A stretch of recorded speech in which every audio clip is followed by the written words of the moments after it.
Oh my gosh, we're back again. This is, I don't even remember what part this is. This is part 4. Why is it part 4? Well, because there was a part 3. Why was it part 3? Because there was a part 2. Why was there a part 2? Because as I was filming part 1, I got interrupted by a phone call. And on part 2, when I was doing that, I got interrupted and scared. But Jesus, somebody was walking. And then on part 3, I got another phone call. So now we're back on part 4. And this whole video is to say thank you to all of you. My name is Justin. You're a fast entrepreneur. On this channel, I started this channel, I don't know how many months ago, but on this channel, talk a lot about crypto, and the goal is to help y'all, learn about crypto, hopefully make some money. Nothing I say is ever financial, advice. Do your own research, but y'all know that by now. Anyways, here we go, back with part 4. So if you haven't watched the other features, the other parts, and hey, who knows? At this rate, I don't know how many more parts are going to be coming in the future, because we are just, what's going to be next? We got people, we got phone calls, we got dogs, who knows? We don't know what's next, but I can tell you this. So thankful and so grateful for all y'all watching the channel, becoming a part of the channel.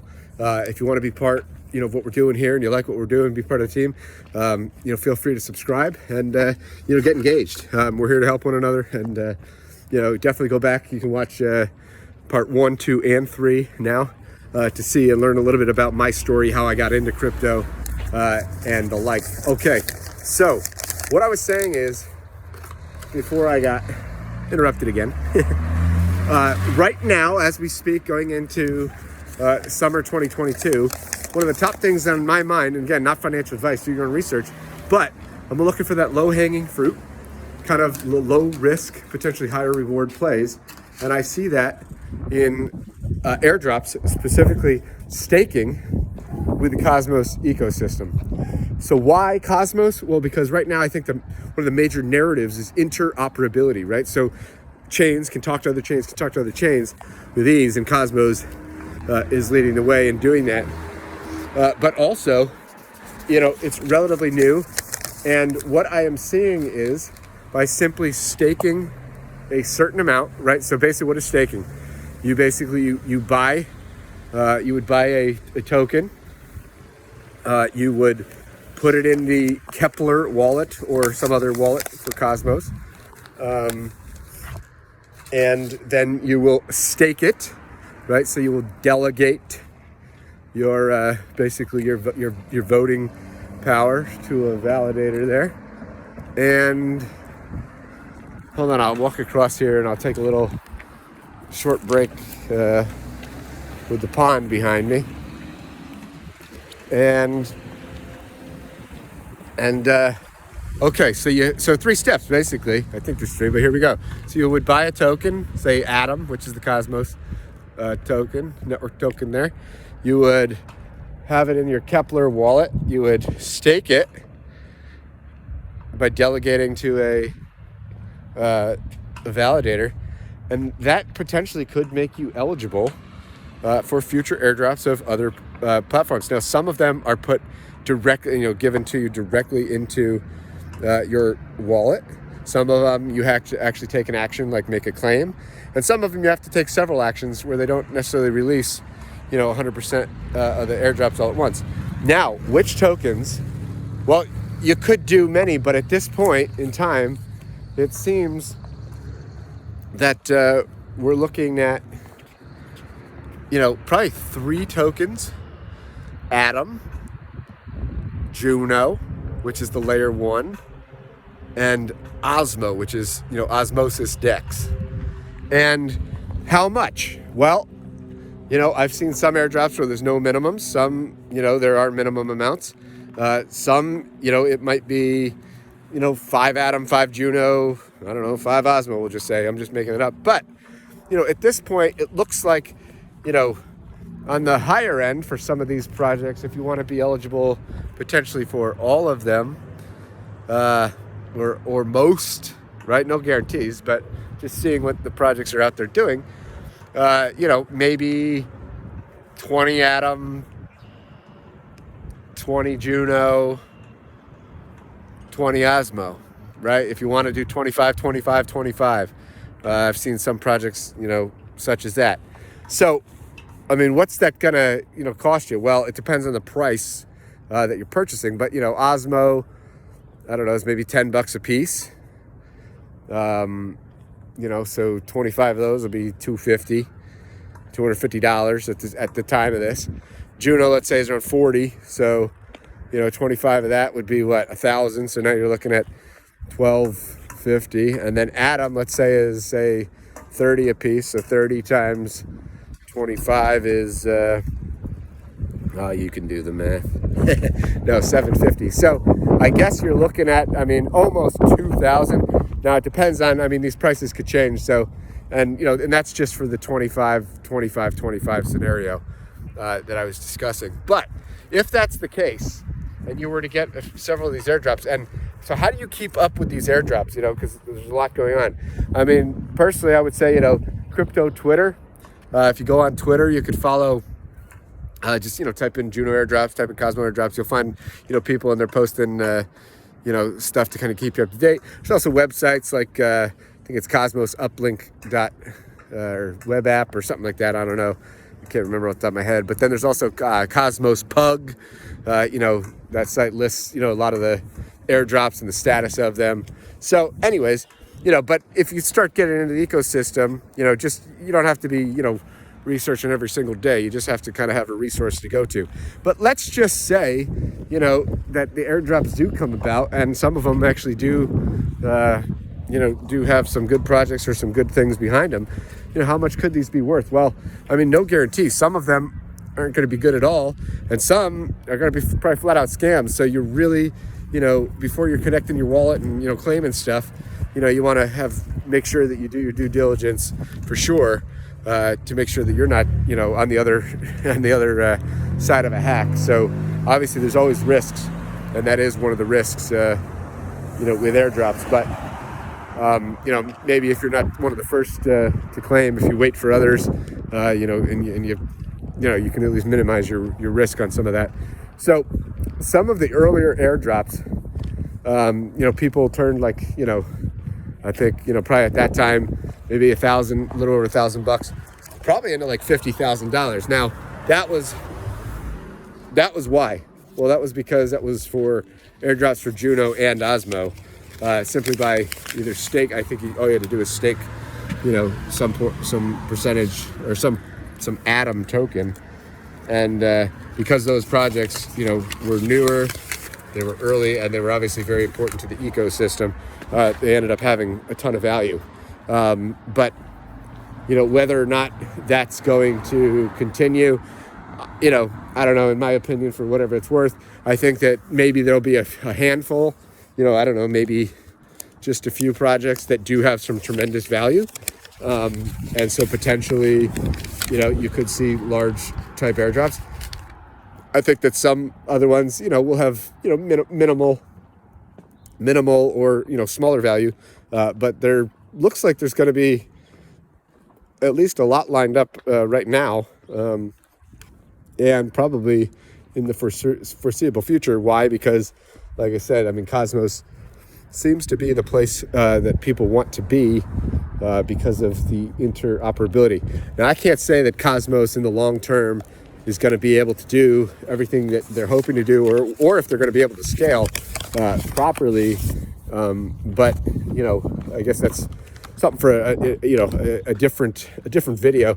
The question is if you do play the airdrop game, if you like the project, you can always hold the project. You can probably can stake that for rewards and potentially even, other airdrops. So, like for instance, people that were, staking, say Atom, they took a snapshot, they get an airdrop of, Osmo, Juno, and then when they get those free tokens, they end up staking those. And now because they're staking that makes them eligible for, for other, it's kind of like a link tree, at this point. So, but again, no guarantees. And, you gotta decide what's best for you and your situation. And, at the end of the day, it all could go to zero. So, be prepared, right? Is that, you gotta figure out what makes sense for you. with that being said, what else? Yeah, I mean, you know, when you stake, you know, usually there's snapshots for these platforms that are taken. So, you know, like initially when you stake, you might not be eligible, you know, for future airdrops for, you know, maybe a short period of time, a couple weeks or a month or two, you know, depending on, you know, when future snapshots are going to be taken, because sometimes projects don't tell you, hey, you know, when we're doing the snapshot. They just do it and then they tell you after the fact. So, you know, maybe, but why those 3 projects on Cosmo? Well, it seems like most of the airdrops have been going to stakers of those 3 projects. There are other projects that are, you know, getting people eligible. And there's also LP tokens, and I'll just talk about that briefly. So this isn't for everyone, but LP, liquidity provider. So if you go like on Osmosis, right, which is a DEX, a decentralized exchange, and you want to make a trade, well, these are other people that are basically putting their coins there so that, you know, they're providing liquidity. They're making it available so that you can trade. And so for doing that, these people, you know, these liquidity providers, they receive LP tokens, you know, to basically, you know, that they have a claim that they, you know, that they've provided liquidity. They earn rewards or transaction fees for doing so. And sometimes they can just hold them. Sometimes they can stake or bond, depending. But by either staking or bonding sometimes, or just holding LP tokens, sometimes airdrops will also be available, right? And you'll be eligible for having provided liquidity. Sometimes there's minimums, sometimes there's no minimums. And the question is, well, okay, so how much do you get? So, and this is a great question. So for some airdrops, there seems to be two kind of ways that it's being done for the most part.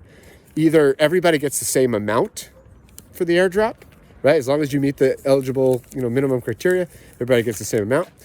And then the second seems to be that, you know, you get in proportion to basically what you hold. So, you know, if you're a bigger, so like if you hold, say you only have 25 Atom, but somebody else has, you know, 2,500 Atom, you know, then, you know, their airdrop might be 10 times greater. And, you know, a lot of times sometimes you just don't know which way, you know, some of the projects do, but some they don't. Now those are the staking potential airdrops. And, you know, the reason I bring this up and the reason I'm shooting this video, one is because it's kind of the one thing that, you know, that I'm looking at, you know, a lot here now at this moment in time because of interoperability, because of what Cosmos is doing, and also because of, you know, just airdrop season, it looks like, with several of these projects. And so,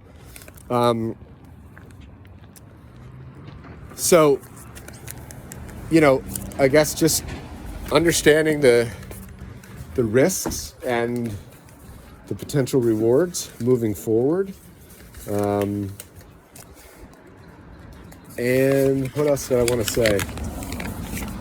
Yeah, I mean, there are obviously other chains, and there's airdrops on other chains as well. So, I mean, I could talk about, you know, staking with other chains and all that. You know, I'm focusing just on Cosmos at the moment, primarily, at least for this video, just to kind of keep it simple. But, you know, I wanted to kind of make it a very tangible, you know, thing. If this is something that you want to explore more, again, it's, you know, just by holding the token, staking the token on Kepler, you know, delegating to a validator, and meeting the, you know, minimum eligibility requirements at Snapshot, you know, and then just sit back and wait and see, you know, what the projects are doing when they come, you know, what new projects are coming online. So now there are other ways that you can get airdrops, but they are it's a different approach. But I wanted to focus on staking. Not everyone, obviously, you know, staking is not for everybody, and not everyone can do it. Now there are other ones where just by trying out, platforms, so either performing small trades, or swaps on, and this goes not just in, and now I'm not just talking about Cosmos, I'm talking about, anything here. Most of the, that's how Uniswap was done.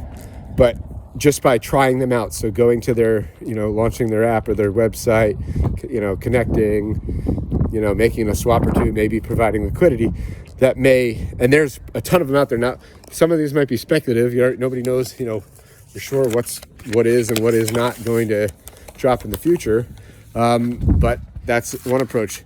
There's also test nets, right? Some of these are like, you try and you use test nets, right? You request, you hop on, a test net, you try some new features, you request, faucet coins. Sometimes that makes you eligible for airdrops. There's also like bridges. There's also like, for instance, like I've shot videos in the past about, possible CK Sync, Arbitrum, Optimism. These are larger, kind of L2 plays, if you will. And, there may be an incentive for them to drop tokens because these are, platforms that are out and about, running in the wild mainnet, but they don't have tokens yet. So maybe a great way to incentivize their users is, the ones that have interacted with the platforms earlier on. But then there's usually, simple things that you can do like bridge over, maybe interact with the dexes, maybe mint an NFT or something. But there can be costs too, depending on the networks, right? Because if you're doing it on Ethereum, you got to pay gas fees on Ethereum, but other ones might be a little bit cheaper.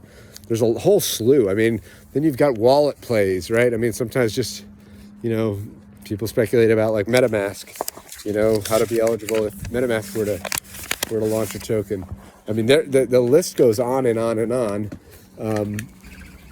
And you can certainly, if you want to, you can do all of them. If you have the time, the resources, the wherewithal, you can do that. And if you don't, you want to take a little bit more passive approach and you've got, a little bit of resources and you want to take the staking route, that's a little bit more hands off. So anyways, this is part 4. I'm going to wrap this up pretty soon. Now I want to shoot this video because again, celebrating 500 subscribers on this channel. I guess the next goal is going to be 501. And after that, 502. And, the goal is to just keep going on. And like I said, I mean, if you watch the other parts of this, my journey in crypto, it didn't start just yesterday. It started a while back. And here I am continuing. I enjoy it. And I'm learning a lot. And I'm watching it unfold. And I'm trying to identify, best opportunities, at least, for myself at the moment. And, I don't know your situation. I don't know if they're best, these will be best things for you.